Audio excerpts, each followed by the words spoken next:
What is up, everyone? Today we will be talking about more books that I read in 2021, and today we are going to be putting some books in the friend zone. In my last video, I talked about the books that I liked the most in 2021. Those were the books that my heart goes to, the books that I would like to marry. But these books, friend zone. I like them, they're good friends, but I do not want to propose to them or spend my entire life with them. And yeah, that's the metaphor I'm going with, so let's get into the books. Number one, Brandon Sanderson, The Arithmetist. And yeah, this is one of Brandon Sanderson's middle grade books that I buddy read with David's book reviews early on in 2021. And I really liked it. You guys probably know that I don't really read too many middle grade books, and this book kind of has that, like, middle grade feel, kind of younger themes, which is fine if that's what you're looking for. And certainly, I think if that is what you're looking for, The Arithmetist is a great option for you. Basically, the world and the magic system is similar to Chalk Zone, which was a TV show where chalk drawings came to life, and this book has a similar thing going on where people can draw chalk and have, like, the chalk creatures come to life and attack opponents in very intense chalk duels. You can draw defenses around yourself, which have to be broken by either, like, beams of chalk going through them or the chalk creatures attacking them. So definitely very cool concept, very interesting magic. And the characters I like a lot. There is also kind of a mystery.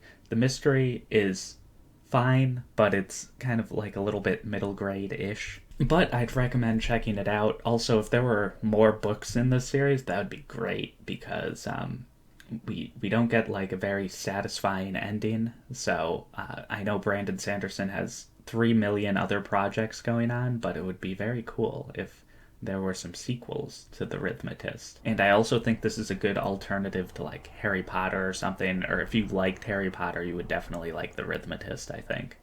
Because, you know, fantasy world, mystery elements, cool magic. But with this, you have the added benefit of not having the author be trending on Twitter for, like, weird pseudoscientific, transphobic blog posts. So yeah, definitely check out The Arithmetist. Up next, we're going, like, the opposite of middle grade here. This is a very grim, dark series, The Black Company by Glenn Cook. And this is a collection of the first 3 books in The Black Company, which is like a 10-book series. So yeah, basically we follow around a group of mercenaries, and the person chronicling the chronicles of The Black Company is the medic and historian named Croker. And in the first book, I really didn't like as much as the next 2 books, because Croker has a very distinct set of interests, and whatever he wants to talk about is what ends up getting talked about in the book. Sometimes I thought that was pretty cool, because there would be, like,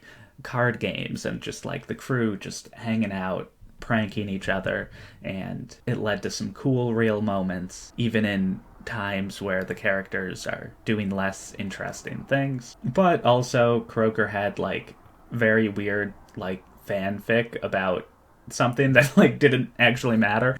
And I call it medieval fanfic because I don't know what else to call it, and it was so irrelevant, and I'm like, why am I reading this? And yeah, I did not even like the first book as a friend, but the second book was phenomenal, and the third book was also quite good, I thought. And Croker kind of, like, stays on message a bit more in those books, and the world opens up more, and there's, like, very cool magic that you would see in the 70s and 80s. There are just, like, rocks that are talking, and there's, like, weird flying creatures and magic carpets and stuff. And there's a very interesting dynamic between this all-powerful villain and this less powerful, less evil villain, but also very powerful and very evil. And they've both been around for, like, hundreds of years. And the Black Company, this band of mercenaries, keeps, you know, just being mercenaries for various groups in this very grimdark world. So I think if you like grimdark, I would give this a shot, probably. Definitely read more than just the first book, though. And I'm very glad that I got the bind up, because if I just read the first book and only had the first book, I would probably have not continued on. So yeah, moving along. Boom. Six of Crows. I only read Six of Crows and not Crooked Kingdom yet. I really have to get on that. Finish series, Greg. It's 2022. Finish series. But yeah, this is just a fun heist story. And yeah, there's like romance, there's suspense, there's the Shadow and Bone TV show on Netflix, which I have not read or watched, but those books take place before these books, I'm told, and those books are less good from what I'm told, so I kind of just skipped those and went straight to here. And yeah, it's just a solid magic system, good kind of like edgy, angsty YA protagonist. And I remember when I talked about Jade City, I talked about that book giving just the right amount of information to let you know what's going on, but not bog you down in too much like boring details. And yeah, definitely like the world building is a bit more secondary in this book in comparison to the character development. And there are 6 point of view characters in this book, and I feel like 4 of them get fleshed out really quite quickly, and you get flashbacks and stuff. And yeah, it's kind of surprising for me to be that invested in that many characters, all of which who have like backstory flashback sequences. And yeah, there were romances as well, and I liked some of the romance, but it felt like there was like a lot of extra romantic subplots that were fine, but also not necessarily needed. You get a romantic subplot, and you get a romantic subplot, and you get a romantic subplot. Everyone gets a romantic subplot. Like, that's what it felt like a little bit. But, you know, the plot was solid. The characters all around were pretty good. I compared Kaz Brecker to a young Malcolm X, which was, you know, fun.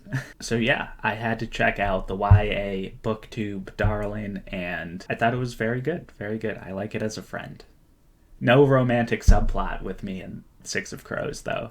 No, I don't like it that much, but it is very good nonetheless. All right, speaking of older booktube darlings, A Darker Shade of Magic by V.E. Schwab. This is another book where I have to read third book in the series and just finish series, Greg. But yes, this book takes place in London, and there are 4 different dimensions with 4 different Londons, and the Londons are named after different colors because that is the way it is. There is Red London, which is very magical, and there's like magic everywhere. There's Grey London, which is our boring London, and then there's White London, where magic is overflowing and it's made everything kind of go crazy, and the magic is kind of like overwhelming White London. And then there's Black London, where magic has killed everything completely and everything is dead, or so that's what we're told. And there are a very small number of characters that can travel in between the Londons, but for the most part, no one in Grey London knows about Red London, and there's not too much interactions between the various Londons. So yeah, I really like the magic system. The plot and the characters were solid, but definitely not my favorite. So yeah, we follow around Kel, who travels in between the Londons, and that is how we get a lot of information about the world. And we follow around Lila, who is just a character in Grey London who doesn't know about Red London, obviously, but kind of gets mixed up in some of Kel's adventures and also starts to learn about kind of like the world and the magic system and stuff. So yeah, the main characters were solid. The villains were nothing too exciting. And then I read the second book as well, and I didn't like the second book as much. And the second book, the plot was like a lot slower, and it felt like there were a lot of unneeded subplots. Yeah, overall, I kind of don't really recommend the series, but I definitely want to get to the last book in the series so I can have a fully formed opinion. Up next, Children of Time by Adrian Tchaikovsky. I get that wrong every time. Tchaikovsky, right? But anyway, this is a very interesting sci-fi book where there's colonization of other planets going on in the very distant future, and there are all sorts of experiments to get life on other planets and sort of like get like these terraforming projects to somehow work. But there are definitely some things that don't go the way that the scientists intended them to go, and one of the 2 main perspectives we follow is of a spider. And basically the scientists had wanted to get monkeys to become like sentient or whatever, but instead it made the spiders sentient. And this book has like a lot of time jumps, so it jumps forward through centuries of spider development and their society and their culture. So yeah, it was just a very cool concept. And then the other perspective we follow is a guy whose name I forget, but he's on a spaceship and he's part of a crew, and he's kind of like the historian, actually similar to the Black Company, how Croker's the historian. And yeah,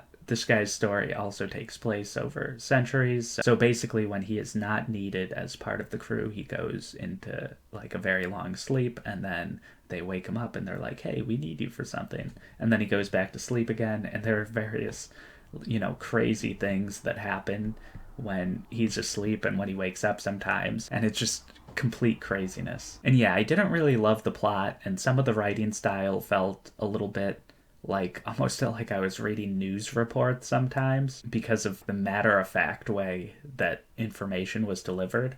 And the plot felt slow sometimes, and the world, it was cool and stuff. And it may sound like I don't even like this book as a friend, but I liked a lot of the things that were attempted in this book, and like just crazy sci-fi world building stuff, and just like the concept of having sentient spiders, like that's super cool. So in a lot of ways, it was a very good book, and I did like it a lot. All right, so I took a brief intermission, so the lighting is a bit different, but I've got more books to talk about, so here we go.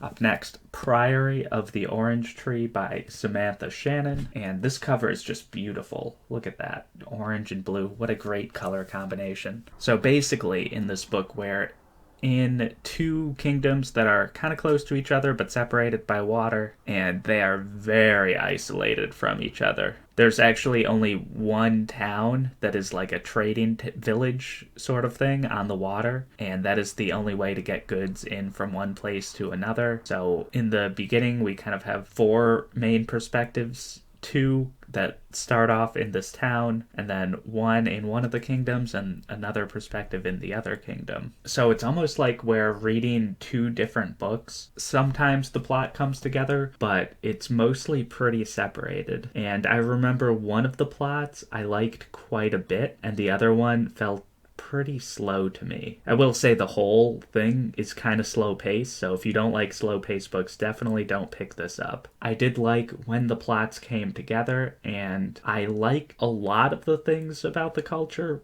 but I kind of felt like the characters and the culture and the world didn't interact in ways that were super interesting to me. Like, certainly if you've watched my best books of 2021 video, so many of the books on that list had worlds that maybe weren't as expansive or as well detailed or explained, but the way the characters interacted with the world in a lot of those other books I just liked more. And I found myself asking more interesting societal questions, certainly in something like The Black Coast or obviously the Books of Babel. Whereas this, it felt like there was a lot more fluff. Like, there were some, like, interesting questions and stuff, and, like, there was definitely cool things in the world. There's dragons. Dragons are cool. But yeah, it was just like lacking a little bit for me. And yeah, that's a great segue. The next two books that I like as friends and want to be in the friend zone, Wheel of Time, books 1 and 2. And I've still got to read the third book, oh boy. But yeah, these books had a lot of good things. The world is very rich, developed. It's like one of the most well fleshed out and impressive fantasy worlds that I've read. However, like, look, the characters, guys, the characters. I was not all that interested in the characters, to be quite frank. And the way the characters interact with the world was oftentimes equally uninteresting to me. And I certainly feel that way when we're talking about the villains in the Wheel of Time, because they're just like, oh, we're evil, we're so evil. And it's like, oh, there's like this city, and it's like the most evil city ever, and like it was created to just be so evil, and like one of the characters is gonna interact with something in the city and also be corrupted by the evilness of every object in the evil city. I think if you like that good versus evil sort of plotline trope, I think you'll probably like Wheel of Time. But for me, I'm kind of growing tired of that sort of dichotomy, and I generally prefer a bit more character motivations, especially for villains, obviously for heroes as well. And, like as far as the chosen one trope, which obviously the Wheel of Time has, I don't really love the way it's used in the Wheel of Time. I kind of like when there is a chosen one trope and then we forget about it for like long stretches of time, but it's like there, it's like in the back of your head. But then if there's like constantly like, oh, there's a vision and like something happens and it makes it seem like this person who's clearly the chosen one is the chosen one, and it like might be foreshadowing in some way or some not some way or like whatever, like to me that grows tedious over time, I guess. And look, don't get me wrong, I like Wheel of Time, really, but I like Wheel of Time as a friend. And do I really want to get into a 15-book relationship with a series that I only see as a friend? I don't think so. But, we're going to keep going. We're definitely going to read the third book, and we'll see how that goes. I know at one point in time it was supposed to be a trilogy, so maybe I'll have a better sense of whether or not I should continue after the third book. Some people say give it until the fourth book. Maybe I'll do that. I don't know. We'll see. I don't know, though. Once a book is in the friend zone, is there any hope? We'll find out, I guess. But anyway, moving along. That's the hardest I've steered into the friend zone metaphor so far. But yeah, next. Guards, Terry Pratchett. Obviously, I talked about Orconomics in my top books raving video. So obviously, I have the ability to like satirical fantasy books that don't take themselves too seriously, but also covers serious topics. So yeah, I really like a lot of the things in Guards. Certainly the humor and the characters were great. There were some very interesting and progressive themes talked about, especially for the 90s. And I hear that more themes get talked about later on as well, which is very cool. I definitely think there is potential for me to fall in love with Discworld. I just have to go back to it, give it more of a chance.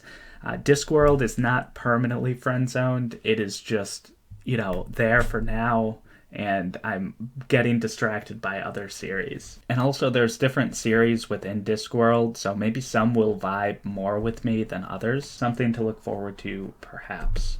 Anyway, moving along. City of Stairs, Robert Jackson Bennett. I'm running out of room. There we go. Oh boy, hopefully that doesn't fall. Alright, so I completed this trilogy, and I really liked it. The first book wasn't incredible, but it was solid enough for me to continue on. And then the second book was less good, but sometimes you get like almost trapped. It's like, oh, well, I've read 2 out of the 3 books, so like I feel like I have to finish now.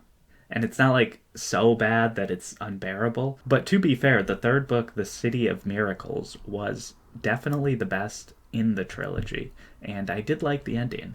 And it wasn't like this, super grandiose final couple pages. It was just like, oh, we're ending the book now. And I felt like Robert Jackson Bennett grew as an author and as a person while writing this series. And I've heard a lot of stuff about Foundry Side as well. And just like the themes in that book make me interested to continue on and see where Robert Jackson Bennett went after The City of Stairs. But anyway, what am I talking about? I haven't even talked about the Divine Cities trilogy yet. The main character is probably the reason I only liked book 1 as a friend. But everything else was great. The themes were great. The world was great. Sometimes I felt like it could have been a little faster paced, but the plot overall was very good. There was definitely a big mystery element, so if you're looking for like a mystery in your fantasy, definitely check this out. There's definitely a little bit of horror, at least for like a couple scenes, but it wasn't like horribly bad for me, and I'm not really even a horror reader. And basically the concept is there were these gods and they had all this power, but something happened. The godless people killed the gods. So they went from being completely oppressed to being the oppressors in this new godless world. However, the gods left behind some artifacts and various things that can do all sorts of magical stuff. They definitely haven't found all of the magical artifacts, and definitely everything is not what it seems in terms of what happened with the gods, and there's definitely cultural tensions between the oppressors and the oppressed. So yeah, all of that's pretty interesting, and it's solid. This is the closest series to being more than a friend zone. I feel like I'm breadcrumbing this series. Oh man. Look, I'm happy I've stuck with this sort of bit for the entire recording of this video. Also, one final thing, I'm not gonna really talk too much about hood feminism in this video, but overall it was a solid book. I have some slight issues, I guess, and I don't really want to bog down this video with me just being and then on this line, was said, and it wasn't great, and I feel like it could have been said in a better or different way, or different things could have been focused on and stuff. That's kind of the tone of my critique of this book. So I'm going to publish just an article on my Medium page about my thoughts, not really about the book, just some of my minor issues. But overall, this is a great book. If people read this instead of White Fragility, the world would be a better place, I think. Although, to be fair, I haven't read White Fragility either, but just the excerpts I've read of it have not impressed me. So yeah, definitely a solid read, but I guess in comparison to Nelson Mandela's A Long Walk to Freedom, Malcolm X's autobiography, The New Jim Crow, An Indigenous People's History of the United States, A People's History of the United States, basically all the other nonfiction books I've read recently, I've been a bit more impressed with for various reasons. And I feel like I should do a best nonfictions book talk. Let me know in the comment section below if you want to see that, because I think it would be interesting. Best nonfiction books I've read on BookTube. I definitely read a lot less nonfiction than I do fantasy, though. So yeah, like the video if you've friend-zoned someone. Follow me on Medium if you want. If you don't use Medium, I'll post the articles in my Discord as well, so you can join my Discord if you want. And yeah, that's everything. See you guys next time.